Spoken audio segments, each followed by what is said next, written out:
Hi guys, so let's continue with question 3. We're on part C of CSEC Add Math Paper 2, June 2023.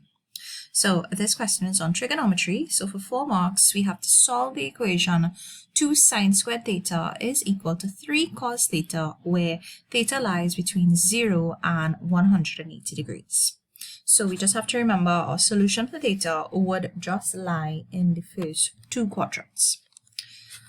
So 2 sine squared theta is equal to 3 cos theta. Since we have sine on one side and cos on the other side, we need to get it in terms of one trig ratio only. And since the left hand side has sine squared theta, I can use the identity sine squared theta plus cos squared theta is equal to 1. So if I make sine squared theta the subject of this identity, then sine squared theta will be 1 minus cos squared theta. So I'm going to use that to substitute into my equation.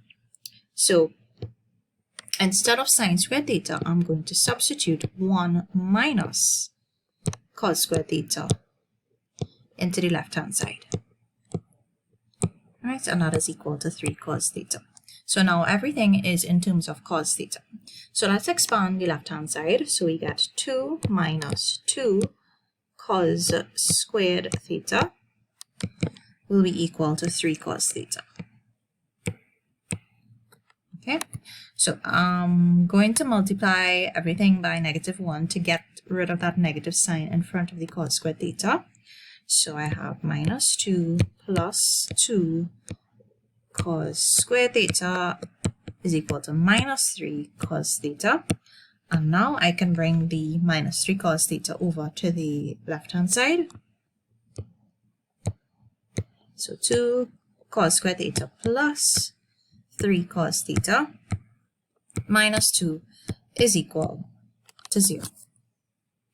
Now this is a quadratic equation in terms of cos theta, which I could actually factorize straight away, which is what I'm going to do. I'm not going to do a substitution, right, because of space. So we have 2 cos theta, and then cos theta will be the first terms in the bracket. Now the only factors of 2 would be 2 and 1. So if I put the 2 here and 1 here, in order to get the middle term, which is 3 cos theta, I can have 4 cos theta minus 1 cos theta will give the 3 cos theta. So that means this needs to be a plus. So the 2 cos theta times 2 gives the 4 cos theta, and minus 1 cos theta. Alright, so it's just like factorizing a quadratic, except instead of x, you have cos theta. So let's solve. Either 2 cos theta minus 1 is equal to 0, or cos theta plus 2 is equal to 0. So for the second equation, cos theta will be equal to -2, and of course, because we know the minimum value of cos theta is -1, so therefore there are no solutions for this equation. Okay, so for the first equation, if we solve for cos theta, 2 cos theta will be equal to 1, and therefore cos theta is equal to 1/2. So cos inverse of 1/2, there are 2 solutions. The first quadrant solution will be 60 degrees. And since we know that according to our quadrants, right, we know that cos theta is positive in the first and the fourth quadrant. The fourth quadrant lies outside of our range because we're given that theta lies between 0 and 180 degrees, which is the first 2 quadrants only.